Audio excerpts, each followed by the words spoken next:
Jokowi diuji pandemi, itu tema Mata Najwa malam ini. Virus corona yang terus menyebar dengan angka-angka yang juga terus bertambah di berbagai daerah.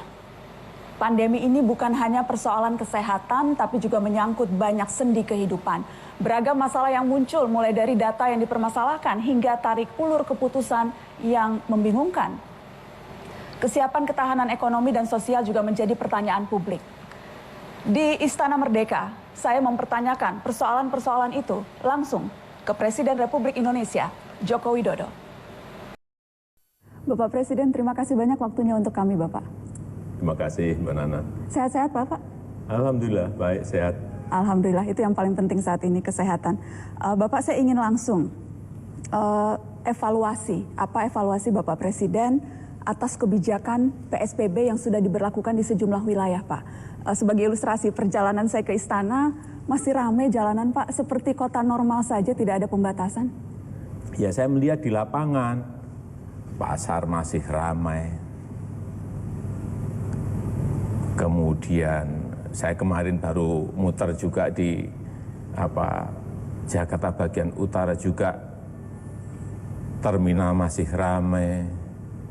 Kemudian juga di Bogor saya melihat juga mirip-mirip sama yang sudah melakukan PSBB. Artinya apa? Ya sebetulnya aktivitas itu, mobilitas itu yang harus dikurangi. Ya, tetapi juga yang paling penting aktivitas bisa dilakukan, tetapi jaga jarak. Ya. Penting sekali jaga jarak. Itu yang namanya physical distancing, social distancing. Jaga jarak itu sangat penting. Yang namanya pakai masker itu sangat penting. Jauhi kerumunan itu penting sekali. Dan jangan lupa setiap kegiatan apapun habis itu cuci tangan itu penting. Dan itu saya sampaikan berulang-ulang. Ya, himbauan itu sudah disampaikan jauh-jauh hari, Pak. Kampanye intensif soal bagaimana harus di rumah saja, belajar dari rumah, bekerja dari rumah, beribadah dari rumah. Tapi dalam prakteknya seperti tadi Bapak Presiden akui, ini sekedar himbauan saja tidak cukup. Apakah memang akan ada instrumen lain yang digunakan oleh pemerintah untuk memastikan PSBB ini akan bisa efektif? Saya kira instrumen di lapangan yang kita gunakan kan memang sudah TNI dan Polri untuk awal-awal menegur dalam transisi, memberitahu. Tetapi ini kalau memang nanti kita anggap masih belum cukup, ya mungkin ada step berikutnya.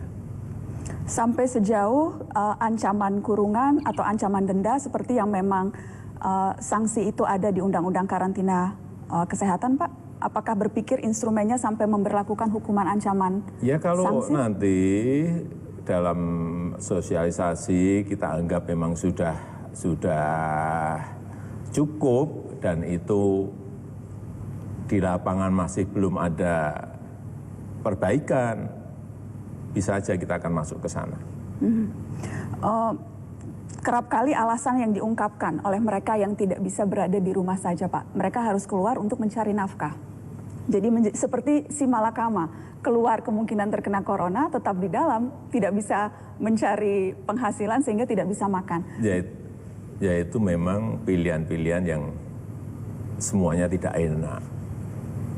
Dan kita semuanya juga harus menyadari bahwa di luar itu masih banyak buruh harian, pekerja harian, pedagang-pedagang asongan, pedagang-pedagang mikro yang hidupnya harian. Ini juga yang harus menjadi kalkulasi kita. Jangan sampai kita ingin menyelesaikan sebuah masalah, tapi muncul masalah baru yang lain yang mungkin bisa lebih besar kalau kita tidak hitung dan kalkulasi. Apakah budget negara, anggaran negara kita cukup untuk menjamin kebutuhan hidup penduduk, Pak Jokowi? Karena kemudian ada yang menilai kebijakan yang diambil yaitu PSBB itu karena tidak mengharuskan pemerintah menjamin kehidupan rakyat. Jadi karantina wilayah yang sifatnya gratisan dari pemerintah. Bagaimana, Bapak? Kalau yang namanya karantina wilayah itu kan sama dengan lockdown. Artinya apa? Masyarakat harus hanya di rumah. Bus berhenti, nggak boleh keluar. taksi berhenti, ojek berhenti, pesawat berhenti, kereta api berhenti, MRT berhenti, KRL semuanya berhenti. Hanya di rumah. Untuk Jakarta saja pernah kami hitung-hitungan, per hari membutuhkan 550 miliar. Hanya Jakarta saja. Untuk menjamin kehidupan seluruh penduduk Iya. kalau karantina. Dan kita tidak. Kalau Jabodetabek 3 kali lipat, itu per hari. Jadi ya karena pertimbangan budget negara yang tidak mencukupi untuk menjamin, karenanya pilihan itu tidak diambil pemerintah, Bapak. Bukan karena masalah budget. Kita kan juga belajar dari negara-negara lain. Apakah lockdown itu berhasil menyelesaikan masalah? Kan tidak. Coba tunjukkan negara mana yang berhasil melakukan lockdown dan bisa menghentikan masalah ini. Nggak ada menurut saya. Mana? Tunjukkan. Nggak ada. Karena setiap hari saya selalu ada briefing kertas yang di situ informasikan mengenai negara-negara A, B, C melakukan apa, hasilnya apa, kemudian di sana kasus positif berapa, yang meninggal berapa, ada. Saya setiap hari ada informasi mengenai itu. Jadi dalam memutuskan sesuatu sekali lagi bahwa setiap negara itu berbeda-beda. Tapi bahwa karena karakternya berbeda-beda, tingkat kesejahteraan berbeda, tingkat pendidikan berbeda, tingkat kedisiplinan berbeda, geografis berbeda, kemampuan fiskal juga berbeda. Jadi nggak bisa kita suruh niru-niru negara lain. Dan sampai saat ini saya melihat tidak ada formula yang pasti yang bisa menyelesaikan masalah COVID-19 ini. Setiap negara mempunyai pendekatan yang berbeda-beda, tapi yang terbukti efektif adalah ketika pengetatan itu dilakukan secara lebih tegas, kurvanya melandai, Bapak Presiden. Kurva pertambahan pasien positif itu melandai. Itu terjadi di seluruh dunia, walaupun dengan tingkat skala yang berbeda-beda. Ya, oleh sebab itu saya sampaikan, tingkat kedisiplinan itu sangat menentukan. Disiplin yang kuat itu sangat menentukan. Yang urusan yang sering kita sampaikan, belajar di rumah, bekerja di rumah, beribadah di rumah. Urusannya masalah cuci tangan, masker, jaga jarak, jauhi kerumunan. Kalau kita melakukan ini dengan disiplin yang kuat, itu yang akan mengurangi dan bisa menyelesaikan masalah ini dengan segera. Di awal Bapak bilang ini keputusan yang sulit diambil. Apapun pasti ada resikonya. Karenanya Bapak juga paham ada banyak kritikan-kritikan yang masuk. Kritikan-kritikan itu antara lain, dan saya ingin minta tanggapan Bapak. Misalnya Ketua PR serius mengambil langkah. Bahkan ada juga anggapan di awal-awal pandemi ini Pak, banyak pejabat publik yang justru mengentengkan masalah. Menteri Kesehatan Terawan misalnya, yang bilang ini flu biasa akan sembuh sendiri, cukup. Jadi ada kesan menganggap ini bukan masalah yang serius. Apakah betul kesan itu? Tadi di awal kan sudah saya sampaikan bahwa ini virus berbahaya, sangat berbahaya, tetapi bisa dicegah dan bisa dihindari. Tapi kita tidak ingin membuat kebijakan itu dengan cara gerusah-gerusu.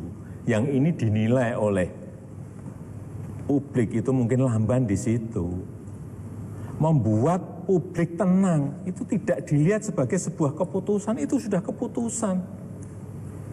Membuat publik agar tidak panik itu keputusan.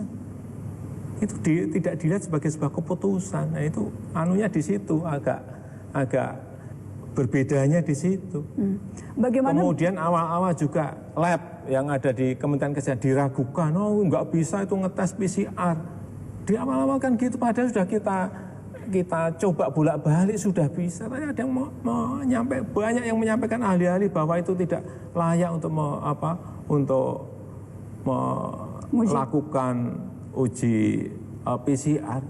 Ya jangan seperti itulah. Ya, sudah sampai sekarang pun kan nggak ada masalah, dan juga perlu saya sampaikan persiapan untuk PCR ini. Karena pas lagi ini rebutan yang namanya sekarang ini yang namanya APD, PCR, rapid test, masker, semuanya menjadi rebutan 213 negara yang terpapar. To the point Pak Jokowi, bagaimana penilaian Bapak atas kinerja Menteri Kesehatan Pak Terawan? Tidak ada yang sempurna di dunia ini. Tidak ada yang sempurna. Jadi kalau ada yang mengatakan masyarakat ada yang kecewa, ya saya itu wajar. Wajar. Setiap pekerjaan ada yang menilai. Setiap keputusan ada resikonya. Masyarakat bahkan sampai sejauh, walaupun ini hak prerogatif Bapak Presiden yang memilih pembantunya, tapi sampai sejauh ada yang menilai harus mundur karena kinerjanya jauh dari memuaskan. Penilaian berbeda-beda, yang saya ingin tanyakan penilaian Bapak Presiden atas anak buahnya. Yang ditangani oleh Menteri Kesehatan itu kan juga bukan hanya urusan COVID. Ada juga yang lain, misalnya demam berdarah yang juga baru ramai di beberapa provinsi. Tetapi untuk urusan COVID kan sudah dihandle oleh gugus tugas COVID. Dan saya melihat Dr. Terawan sudah bekerja sangat keras.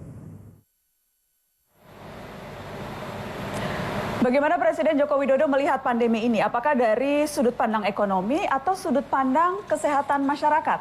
Termasuk keputusan mudik yang memunculkan kontroversi antara boleh atau tidak. Sesaat lagi.